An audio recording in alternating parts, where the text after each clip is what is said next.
अब बात करेंगे शैतान लोग को लेकर। मेरठ से बड़ी खबर निकलकर सामने आई है। सौरभ हत्याकांड से जुड़ी जानकारी है। सौरभ की पोस्टमार्टम रिपोर्ट में बड़ा खुलासा हुआ है। सीने पर चाकू से पहला वार किया गया और सीएमओ ने कहा हत्या के बाद शव के कई टुकड़े किए गए। सीएमओ का बयान सामने आया, जब सौरभ की हत्या हुई तो वो बेहोश था। सीएमओ का ये बड़ा बयान निकलकर सामने आया है। सीएमओ ने कहा कि जब सौरभ की हत्या की गई उस वक्त वो बेहोश था। ये बड़ी खबर है जो इस बीच सामने आ रही है। सीने पर चाकू से पहला वार किया गया।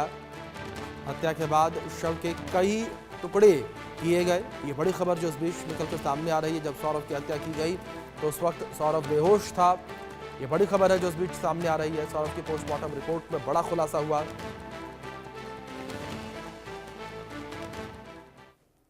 हाँ, नहीं, पोस्टमार्टम रिपोर्ट तो हम लोग पोस्टमार्टम करने के कुछ दिन या अगले दिन जो है एसएसपी महोदय को और थाना अध्यक्ष को भिजवा देते हैं और एक कॉपी हमारे पास सप्ताह के अंत में आती है।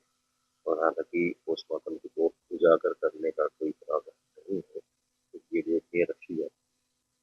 फिर भी जैसे आप बता रहे हो कि उनको कैसे कैसे क्या थी जो चोटें थी, वो जैसे संज्ञान में आया कि वो पोस्टमार्टम रिपोर्ट में जो चीजें आई है, जैसे सब लोग मीडिया भी बात करती थी, मीडिया में भी वायरल हो रहा है, तो उसमें मोटी मोटी बात यही है कि उनको जो गर्दन थी वो अलग थी और दोनों कलाइयों से भी यहाँ अलग।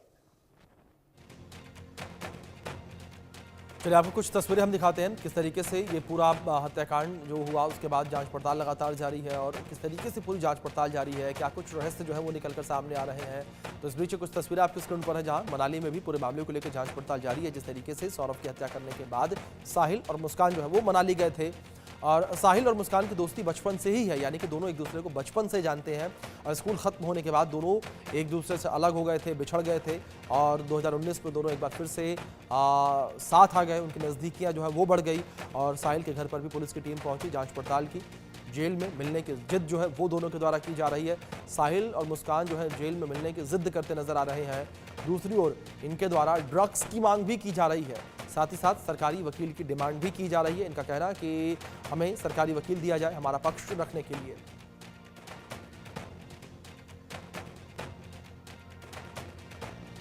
हमारे सहयोगी पंकज गुप्ता जुड़ गए हैं। पंकज, जिस तरह से लगातार इस पूरे मामले को लेकर प्रतिदिन प्रति घंटे कुछ नया निकलकर सामने आ रहा है, फिलहाल क्या मौजूदा स्थितियां हैं, क्या अपडेट्स मिल पा रही हैं?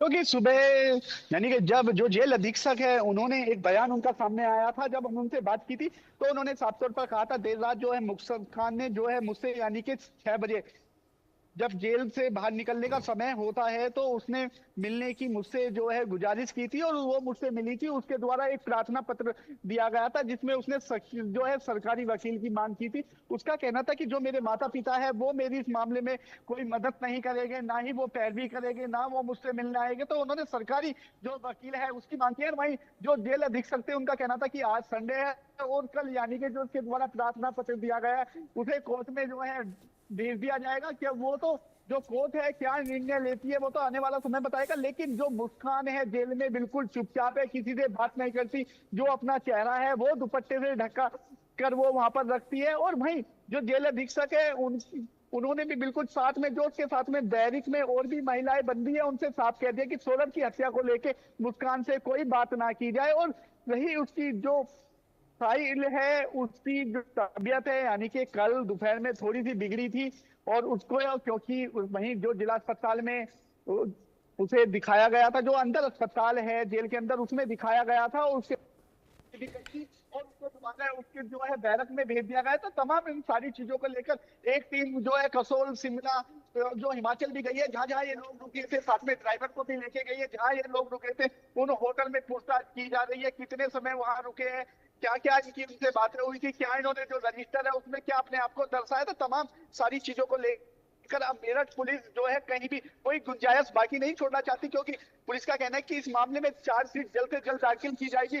जितने सबूत इसमें इकट्ठे किए जाए इनको जो सजा दिलाने में वो हमारे लिए सही होंगे। जी पंकज, दूसरी ओर अपडेट्स ये भी निकलकर सामने आ रही थी कि मुस्कान और साहिल के द्वारा जेल के अंदर ड्रग्स की मांग की जा रही है। हालांकि इसमें जो जेल अधीक्षक थे उनसे मैंने जब उनका से बात की थी तो उन्होंने कहा कि हालांकि जो साहिल है 2 दिन बिल्कुल वो जेल के अंदर सामान्य रहा, लेकिन उसकी जो बॉडी में यानी कि कल थोड़ी सी चहल पहल हुई, वो जो बैरक है उसमें इधर उधर वो घूमता नजर आया था। और जो हमारे यानी कि अंदर जो जेल के अंदर जो नशा मुक्ति केंद्र संचालित किया जाता है, उन 2 डॉक्टर के पास उसको बताया गया था, उनसे उसने बात